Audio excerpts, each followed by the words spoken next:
I plan to do this quarterly, so I'm going to continue to update it. But so far, a bunch of albums came out in 2023. I think these are the 30 most popular or the most talked about. So I'm just going to go through them. I'm going to rank them. I'm going to talk about all the albums that came out this year that I listened to. These are albums released in January to March. All right, starting off, what do we have first? Okay, 10,000 Gecs. Really good album. Really good. I don't think I liked it quite as much as 1,000 Gecs. I think that it's kind of missing the aggressive catchiness that I think that 1,000 Gecs had. Still a really, really, really good showing from them, though, I think. I think it's one of the best albums released this year so far. And honestly, I've been having so much fun with it. I'm replaying this album in the same way that I was listening to 1,000 Gecs. I think it offers different things. I like the diversity of the record. I like how they went in a bunch of different directions and they just didn't stick with the hyperpop sound that they made popular. They have a song that sounds exactly like a Limp Bizkit song and it goes fucking hard. So yeah, I think 10,000 Gecs is honestly, I think it's a little better than good. I think it's great. This is one of my most listened to albums of the year so far.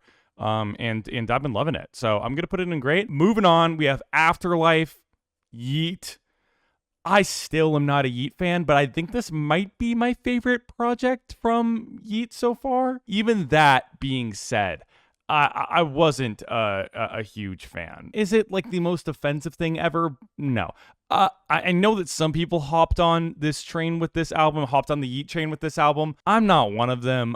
I find this to be pretty uninteresting. It really doesn't do anything for me. So I'm just going to put it in bad for now. Okay, After the Magic. Easy. Parannoul. Great. I love the evolution of this band. I love their debut. I love everything that Parannoul's put out so far. And I think that this might be my favorite project by them. I think it kind of has a Sigur Rós sort of vibe to it. It's got the ambient stuff. It has the shoegaze roots that I think the Parannoul kind of started in. They've always had their own flavor to the shoegaze sound, but I think especially this album really, I feel like, has so much identity to it. I guess some of the most like ear-catching music that they've had so far in terms of melodies as well. College Park.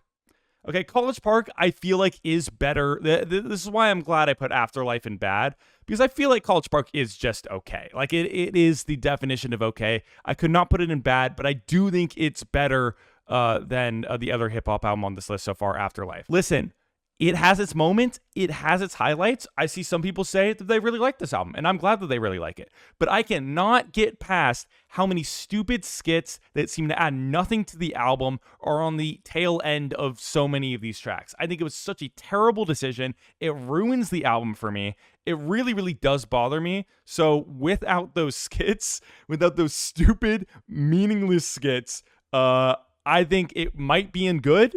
But as it exists right now, it's okay. And I also wish that Logic would stop rapping about how self-conscious he is. I know maybe that's from the heart, but I feel like I've heard 4 albums in a row now about him talking about how people don't like him.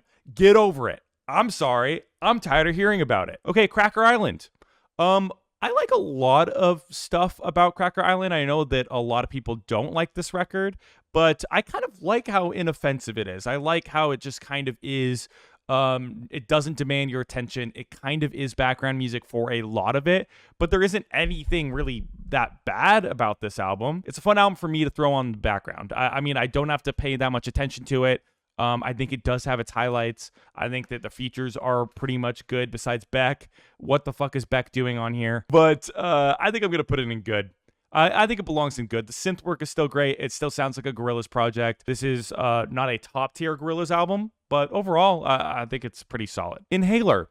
All right, so honestly, this album on first listen, I found really boring. Similar to the Gorillaz project, I think that it is just kind of background music, but as background music, it's pretty goddamn good. It definitely has its highlights. I think it's a solid indie project. Doesn't have much identity behind it, and I feel like there are less standouts on this project than there was their debut. So Cuts and Bruises. I think I'm just going to put it in okay. Okay, Caroline Polachek, what desire I want to turn into you. Yeah, I think that this is a really, really good showing from her. As much as I do like this album, I think I'm going to put it in good for now, because I think I do like the records that are in great a significant amount more. But I still think this is an amazing showing from her. I think it's definitely better than Cracker Island. It's one of the best pop projects of the year. It's got some huge highlights on it. I don't think there's anything that I hate about it. I'm not sure if it like blew me out of the water like Parannoul, or it's something that I'm going to go back to as much as 10,000 Gecs, but still really great. Dogsbody, one of the craziest sonic listening experiences I've had this year. This album hit me upside the head.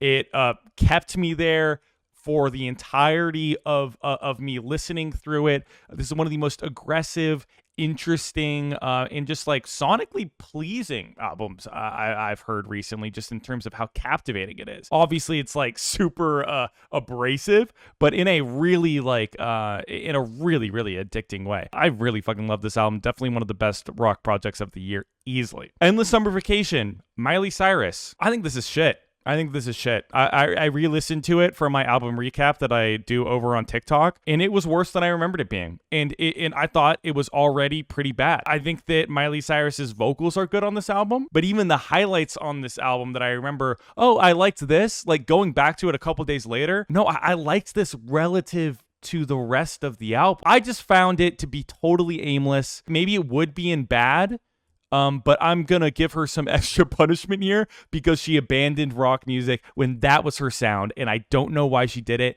and it bothers me. You know, even the attempts at being emotional on this record just really did not get to me because it sounds like Arms of an Angel for some reason. Speaking of bad pop albums by mainstream artists, Sam Smith, they tried. I feel like there were some ideas on here that could have been good. There's a world where they were good, but like Unholy, for example, when I heard the snippet of Unholy, I was like, oh, this might be a banger. And then it came out and it is extremely half-baked. And either this album is half-baked or it sounds like it could have been catchy, it sounds like it could have been good, but it is just littered with cliches. And at least I thought that Unholy was pushing Sam Smith in a direction where they were doing hyperpop production and stuff like that. But instead, they just kind of went back to the same radio pop, hotel lobby music that they were doing before. I feel like the only time I hear anything off of this project these days is in an Uber, and it only came out a month ago. Yeah, I think it's awful. I think it belongs down there with Miley. Good riddance, Gracie Abrams. I think that this has grown on me a little bit. My big issue with this project is I feel like there are so many songs that feel like that they're eventually going to go somewhere, and they don't. And that's my big issue with it. But I think that the songwriting has like some big highlights on it. I don't like it as much as Cracker Island or Caroline Polachek's record, so I'm just gonna put it in okay. Once she learns how to wrap up a song a little bit, you know, maybe write a better chorus, maybe get past the overly dramatic whispery delivery. I think it can be a little too much sometimes, but besides that, I have a lot of faith in Gracie Abrams. I think she's gonna have a great career. Chloe's album, In Pieces, I think is what it's called. There's some good songs on here. It's nowhere near bad, but I think it's on the lower end of okay. Maybe I'll put it in bad because Chris Brown's on it, and why are we still giving Chris Brown features? I don't know. I can see why Chris Brown is on this album because a lot of these songs sound like old Chris Brown songs, but her vocal delivery is very, very Beyonce. Wears her inspirations on her sleeve, but that's not always a bad thing. I think it's a pretty decent showing. Rebecca Black's debut album. When I first listened to this record, I actually was pretty impressed by it. I don't know why some reviewers, Pitchfork namely, shat on it so hard. It definitely wears its inspirations on its sleeve. For sure, you can hear the obvious Grimes influences on here, the obvious Poppy influences, the obvious Charlie XCX and Carly Rae Jepsen influences. It's clear the type of music she was listening to and what inspired her to make this project, but that's not always a bad thing. In general, I feel like a lot of the songs on here are really fun, even if they don't necessarily have identity behind it. I liked my first listen, but I think that it's just kind of higher end of okay because it's really grown off of me since then. Let's start here. Lil Yachty. I was extremely impressed by this album. I really, really was. I did not expect Lil Yachty, like everybody else, to make a great psychedelic rock record, but also for the people that are like, oh my God, it is so Baby's first psychedelic rock album. Shut up. It brings more to the table than that. I think it's different than most psychedelic rock albums I've ever heard. And honestly, the people that say that, they don't even sound like real psychedelic rock fans. Because if you were one, you would know that this brings very different things to the table that no real other psych rock albums do. I think it's incredibly produced, really well done. I honestly don't mind Lil Yachty's vocals. Sometimes they're a little off-putting, but I don't mind them. They're not a highlight of the record, but it also doesn't take away from the album for me. Lil Pump revamping his career, everybody, with Lil Pump 2. This deserves its own tier. This is worse. He tries it like a rap rock thing on here, and he tries to like blend his traditional style with this like weak ass like Limp Bizkit bad Rage Against the Machine parody thing every once in a while. It's really terrible. Listen to it if you want. It's hard for me to describe how much I hate this record. It's one of the worst parts of my job is having to listen to this. Going back to this album multiple times was a huge pain in the ass for me. Don Toliver, Lovesick. I listened to this album close to 4 times, and every single time I went to go listen to the album, I was like, oh, like I haven't listened to Lovesick yet. I need to listen to this. And then I realized midway through, I was like, oh, I've already listened to this album. I forgot that I listened to this album 2 or 3 times because it is so inoffensive. It is so unremarkable. But is it bad? I don't think it's bad at all. I think it just kind of exists. Okay, Mansion Music, Trippie Redd. This is bad. This is really bad, honestly. I feel like it gets better towards the end. It's not absolutely dog shit all the way through. It's a hard listen. Like, as a record, honestly, like, if I have to listen to it all the way through, the lows are so bad that I could put it in awful. So I think I'm going to put it in awful. But there's a couple songs that I think save it. The new Depeche Mode album. Good. This was a good album.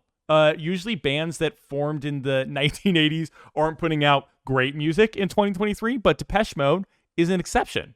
This was a really, really good record, a really good showing from him. Is it amazing?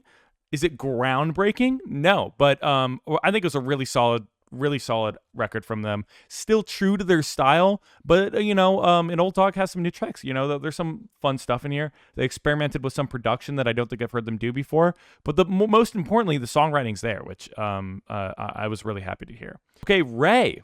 Some people are head over heels by I think My 21st Century Blues is what it's called. I think it has its highlights, but I think that there's also some stuff that feel a little bit too movie trailer for me. So I think I'm just going to put it in good, but overall, I listened to the album and I enjoyed it. Ocean Blvd, Lana Del Rey. I'm not going to say the whole title. Some people were really upset that I wasn't in love with this album. I have my issues with it. Mainly the pacing, the sequencing, the way that the album was assembled. And I do feel like an album this long it's hard to make extremely consistent. I think I would cut it down. Not necessarily that any of the songs were bad. Some of you guys know, not the biggest fan of the Lana Del Rey hip-hop stuff. I think that there's an example on this album of her doing it really well on A&W, but for the most part, the whole Born to Die sound that she goes back to towards the end of this record, on songs like Peppers, I'm just not a huge fan of. I don't like it. I don't find the lyricism to be charming. I don't find it to be as tongue-in-cheek as some people perceive it as, even though maybe it is. It just did not read that way for me. But there's also career highlights all over this album at the same time. But I can't justify putting it in great. I'm going to put it in good. I do like the album. I think I'm obsessed. I'm obsessed with a couple of songs off of this record. I don't think you can justify putting that many piano ballads in a row, followed by one of the most boring, senseless interludes I've ever heard into more piano ballads. I don't think you can justify that. And also, ending the album with basically a trap EP for no reason makes me not want to buy it on vinyl with a record that I would probably otherwise buy on vinyl. I'm going to put it in good. Portals, Melanie Martinez. Some people might be surprised by this because I do think that the lyricism is terrible and I shat on this album a lot earlier this week, but I think it has some redeeming qualities. I think there are some good hooks. Most of this is movie trailer music. There is some really bad lyricism that is like being quirky and weird, but there's also some really cliche lyricism that I've heard over and over and over again. And I know people keep saying, Melanie Martinez fans keep saying that this is a concept record. Oh, it's a concept album. You don't understand it. Oh, you got to read up on the album to understand what it's all about. I love reading up on an album that I like, that the message of it has already come across and I want to learn more, or an album that is good and you like it more when you know the deeper meaning behind it. I don't think that an album that you have to read up on and hear the artist out of what they're talking about, I don't think for it to be good, you having to do that makes it not a bad album. It's still bad. It's still shit, especially if the concept is kind of senseless. And also this whole image that she's putting on, this Bjork-esque image, creeps the shit out of me. That doesn't affect the ranking of it, but just thought I'd throw that out there. Quest for Fire, Skrillex. It has bangers. This album has bangers. It does, but most of the bangers were singles. That doesn't change the fact that I really like the singles, but I was a little bit let down by the album because the highlights of the record, for the most part, were the singles. But overall, I'm going to put it in good because honestly, I've had fun listening to it. It is so much better than the other album he put out. It's not even on this list because I'm not going to bother talking about it, even though that album does have a couple good songs on it. But yeah, I'm going to put Quest for Fire in good. It's probably the lower end of good, but it's in good. Caliuchis. I got so much heat for this. Okay, listening to this album on stream was a boring experience. I'm going to be honest. It was boring. The chat was bored. I was bored. I think overall, it's not a bad album, though. Going back to it, I was in a different mood. Honestly, I feel like it's got good grooves behind it. It's got a good a lot of the songs have a good bass behind it. It's got a good bone structure. This album does. The songs aren't bad. It just is the least interesting Caliuchis album I've ever heard, and I feel like it also has less highlights. Honestly, I think it's lower end of good, but it is like some of these other albums, I think, good background music instead of something like Isolation, which kind of demands your attention. Okay, Maneskin, bad. Is it awful? No, but it is just kind of generic rock garbage that is just kind of them borrowing from a style that feels so tired and them revamping it in the best way that they possibly can, which is still bad. Okay, Scaring the Hose, JPEGMAFIA, Danny Brown. Literally, I think the best production I've ever heard from JPEGMAFIA, and he limited himself to one machine. The sample usage is insane. I don't even know how he found some of these samples. I do wish that Danny Brown's vocals were mixed a little bit higher. I know a lot of people are saying that, and a lot of people are saying like, oh yeah, get over it. But I just want to hear what Danny Brown is saying, because if you read along to the lyrics, or every once in a while when you can actually hear him, it's hilarious. Danny's bars on this thing are fantastic. It belongs in great. They both rap their ass off. The beats are some of the best beats I've heard in recent memory. It's a crazy record. I've been listening to it like crazy. Highlight after highlight after highlight. Really an incredible project. So good. Okay, Fall Out Boy. So much for Stardust. I do think that this is a good album for modern Fall Out Boy. But for Fall Out Boy overall, it's bad. So, it has its highlights. It has its undeniably corny moments. But the choruses are actually are not that bad. The choruses are not that bad. And I don't think I could call it a bad album. I don't feel like it's bad. So I'm going to put it at the very low end of okay. boygenius, the record. Supergroup, boygenius, obviously. Phoebe Bridgers, Lucy Dacus, Julian Baker. The songwriting on here is incredible. I got a little bit of heat for saying that I don't like Lucy's verse on Leonard Cohen. Not because I think it's the worst thing ever. I just find the delivery and the it being there at all in that manner to be kind of clunky. I don't think it's her best songwriting. I'm not offended by it. I just found it to be a little awkward in the song and then in the album. It just kind of stuck out like a sore thumb to me. I don't hate it. It's I'm okay with it. I don't skip it, but that's my only real like overt criticism of the album, and it's not even that big of a deal to me. So overall, I think it's great. I'm loving it. I'm continuing to listen to it over and over and over again. Every single time I listen to it, I end up liking it more. And really, I'm loving digging into the different verses. The writing is so good. I feel like Phoebe Bridgers killed me multiple times on this album. And I'm loving the guitar work from Julian, too, on this project. I feel like the rock tracks are really good as well. Not just folk stuff that I guess boygenius is known for doing. Okay, Paramore. This is why so good. Oh my god. There's only really one song on this album that I'm not that crazy about. You guys know which one it is. But even that song, I still think is good. And it's just highlight after highlight after highlight. This might be their best album. Honestly, it's grown on me, and I loved it when I first listened to it too. Yeah, I think it's incredible. I really do think it's easily one of the best rock projects of the year. Love how they brought their old style and kind of their new sort of pop style together to make this kind of new, this fresh sound for Paramore. Love it. So good. Haley's writing on here is great too. Each one of the members sound great. This is their most collaborative album to date too, and you can feel that. You can really feel it. So this is why Paramore, incredible. So good. And Ugly, Slow Time.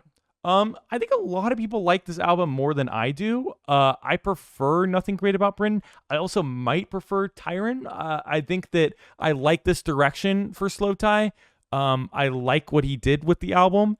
I think it's towards the top of good for me, but it didn't blow me away like it did some people. I still really like it. I've listened to it a lot this year.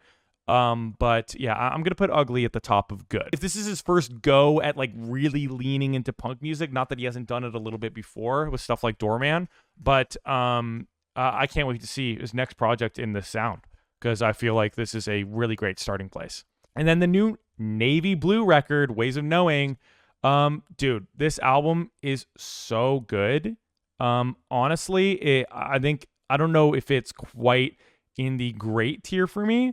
But it's at the very top of good, and I only listened to it for the first time last week, so I think it has a chance to move up to great, because this is some of the best laid-back, jazzy, soulful hip-hop I've heard in a minute. It really is. It's a really, really good album. So, all right, so this is where I stand for now. This is what it looks like. I'm going to update this in 3 months, okay? 6 months right in the middle of the year when new albums come out. And maybe I'll move some of these around. I'm always continuing to re-listen to a lot of these projects, especially the ones that I liked. And I'll return to maybe some of these bad ones too. But I don't think that below okay is going to be changing much for me.